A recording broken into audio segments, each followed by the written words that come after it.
yesterday about the overall team's offensive approach against Bueller that you hope carries into today against Ryu? Well, yesterday we talked about the same things last week against Bueller, but couldn't pull it off in the game. Last night we did, right? We were aggressive. We got to the fastball. In all honesty, his breaking pitches weren't as sharp as they were in LA. And I think I read where he self-admitted that he, his slider and his curveball were not effective. So, and we took advantage of that. We had some very good swings, and we squared a lot of balls up.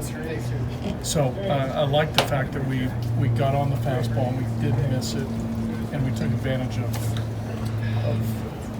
some poor quality Bueller breaking balls. So against Rio today, need to do the same thing. Yeah. I mean, we'd love to have the same results, but every pitcher presents different issues. So our plan against Ryu will be our plan against Ryu. So we have obviously discussions day of game prior to series about each starting pitcher, and we'll try to put that plan in order tonight. But I'm not going to tell you what it is. I'm not going to ask. No, you're first. Go ahead. But I mean, this guy's good. We got to get him a little bit up, and we got to get him up out over the plate. And when it's there, we have to take advantage of it. But he's a good pitcher. I mean, arguably leading Cy Young candidate, right? In our league. 6 walks this season. That's amazing. 15-1 walk to strike. That's incredible. Right. Yeah. It's amazing.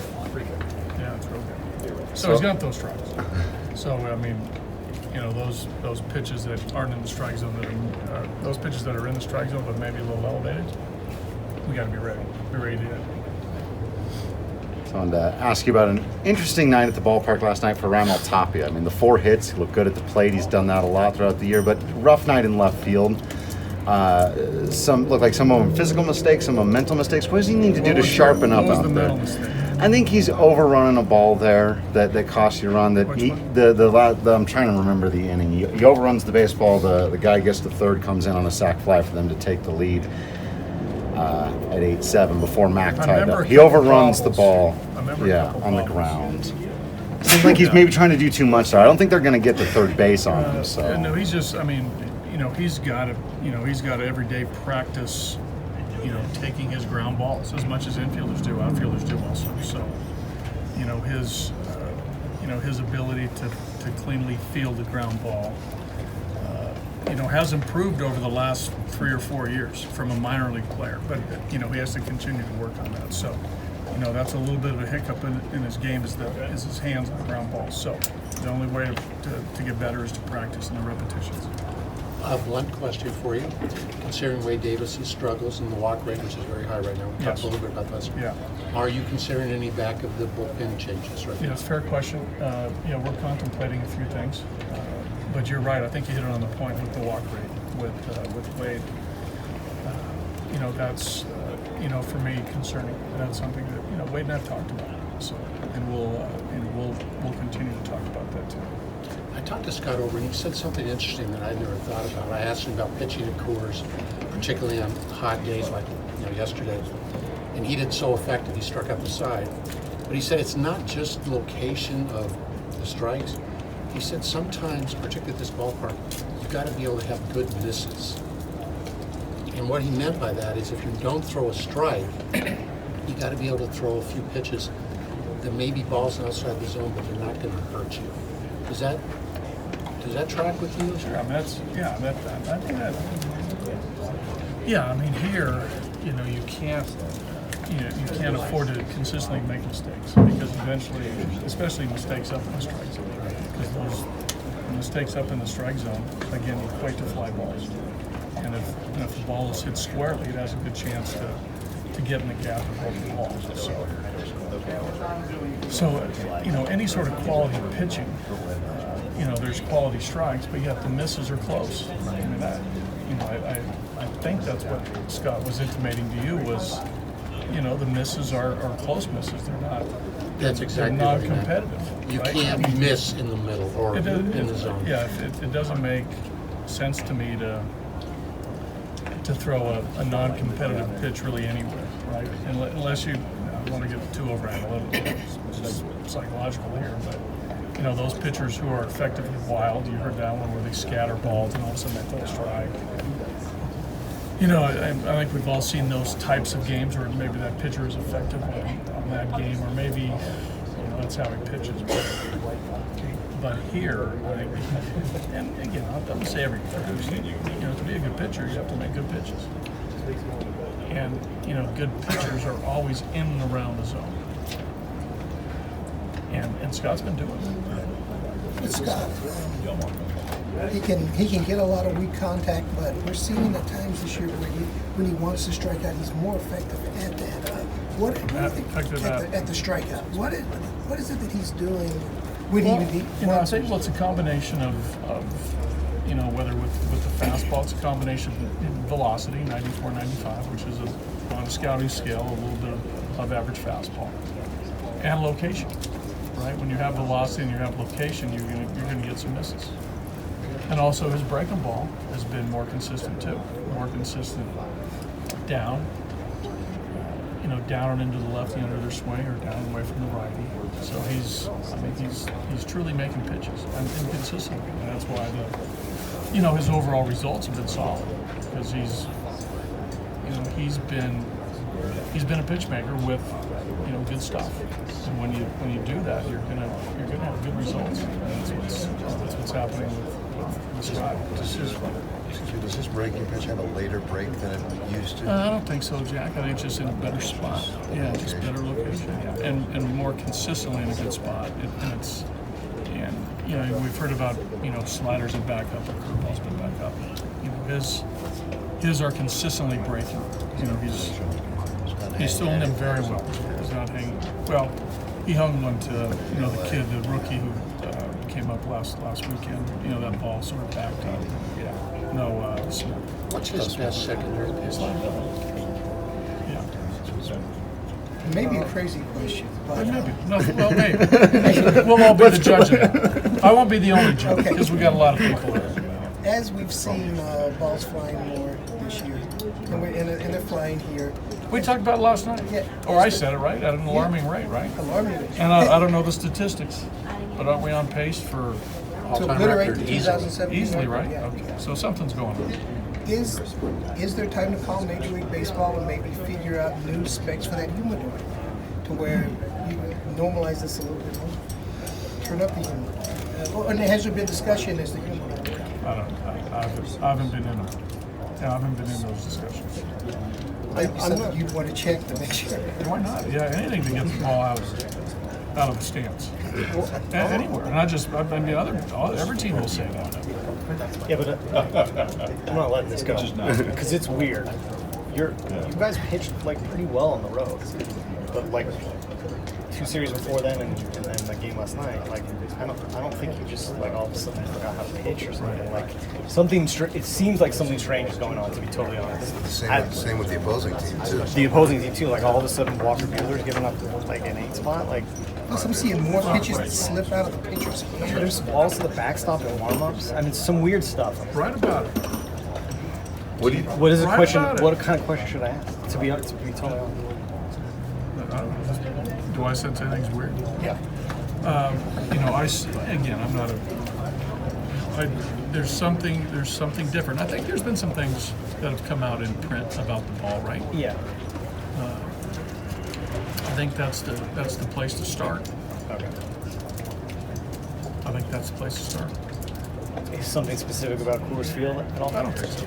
No, this has been here for 25 years. This place. it's just like- it hasn't changed. it's just I don't know. I'm not a weatherman or global warming specialist or any sort of meteorologist. But when it gets hot and dry here like it is, It was like offensively. it was like a switch that Well, flipped. it's been that way. Sure, its entire existence. Isn't it like, yeah, but I mean, this is no different. I don't know what the weather is in Minneapolis, but the Twins are on, which not as hot as it is here. The Twins are on pace to 300 and some home runs.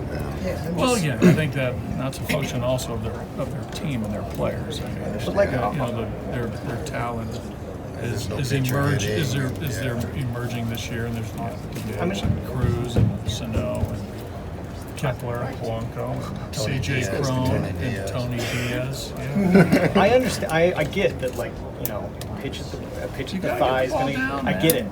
it, but like one day they're fine, and the next day those pitchers aren't working. I think across the board, as not a- just your team. I mean, As a staff in general, we have to do a better job of getting the ball down. We as a staff have not thrown over the course of this season. I'm saying home and road. We haven't thrown enough quality pitches down in the strikes. I don't claim it. Peter Lambert last night said something I thought was really interesting. He said, you know, the Coors Field thing. He said, no. He said, I pitched at Lancaster, I pitched at Albuquerque, whatever. He said, my problem is I'm just trying to get the ball below the knees or at the knee level, and they were all thigh level or waist level. And that's, he said, that's the root of this problem. Yeah, and the balls that he did throw down, if you go watch every single pitch he threw, the Dodgers did a good job of showing patience on those balls down, and they took them either for balls or called strikes, and they did a nice job of being patient to wait him out, to have him elevate. And that's sort of what they do anyway. They have, well, like we've talked about, this is no secret, they have good play discipline, right? They don't expand the zone a lot. They walk.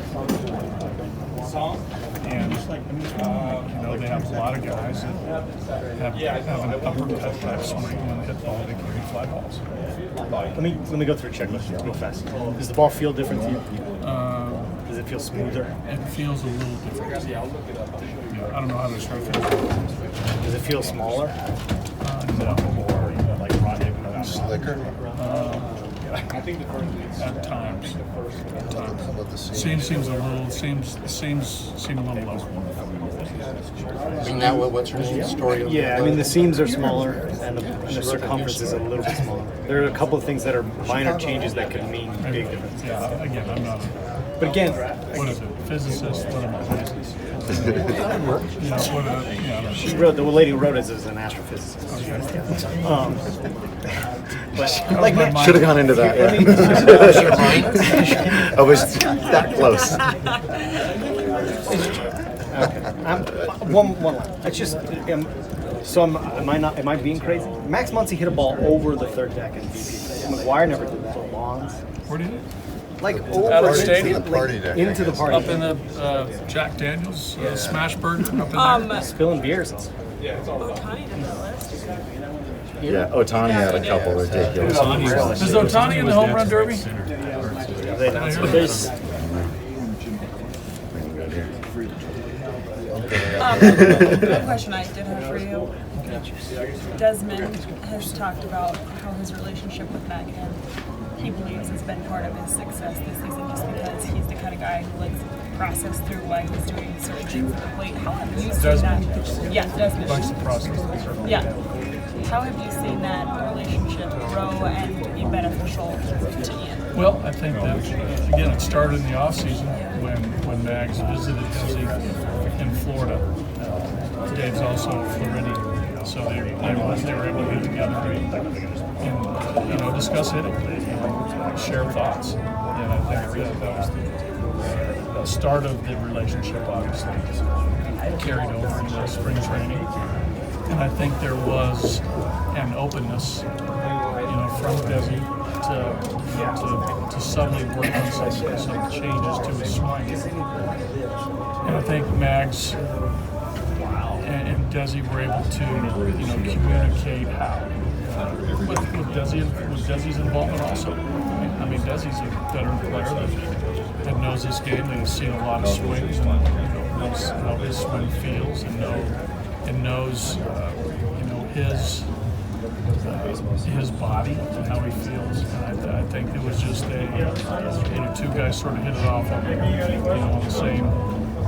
on the same wavelength about how to go about it, and it just continued on through the season as two baseball men, two professional men in this game. Have a good conversation about hitting each other, and I've watched the interaction in the cage and witnessed the dugout. It's all great stuff. I think a number of guys have benefited from Mags.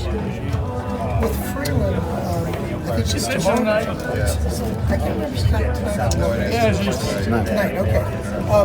Are you expecting him to just go out and pitch? Is he still working on stuff? Where does he stand? I think he's still, yeah. I mean, there's still an emphasis on what he needs to do. But also he's pitching. He's pitching to win. He's pitching to get outs. But with that, I think he understands for him to get outs and him to be successful long term, there's some things that, again, that he has to do. And he's doing those along with trying to get outs and perform. Was the progression for him through his plan stunted by his injection? I'm sorry. No. Did he get set back? No. One last question. One more again? Just One sorry, more just again. one. I know the temperature. I mean, I know we always talk about baseball players ready for anything, but is there any extra point of emphasis with you to your guys on days like today where it's 103? You know, These guys, again, I've said this numerous times over. be ready for anything. Well, they're ready for anything. You know, these guys have played in the heat of Arizona, you know, in the minor leagues, you know, the heat back east, the humidity back east. Now, these guys have played in all sorts of weather like this. So, but with that said, we're also aware of you know, how to take care of your body, you know, each individual guy. You know, we consult every day with you know, the trainers and the coaches, you know, certain work levels during the course of every day. So if you notice, like Nolan didn't take that in practice yesterday, Charlie's not taking it today. You know, guys get off their feet, you know, this time of the afternoon at times to get some work done underneath. Some guys will come out and they'll go full practice session. So, but we do monitor you know, the weather, the conditions, especially this time of year as the season, you know, gets into later June from July to August. You know, I think this is the true halfway point of the season. So, you know, we'll monitor it, which is something that all teams do. What's next No, with it's Owen? tall. It still bothers you. It still bothers me, but it gets better. How about Owen?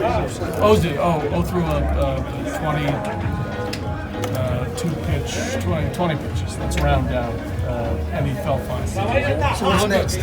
Probably do another one, maybe on Tuesday or Wednesday.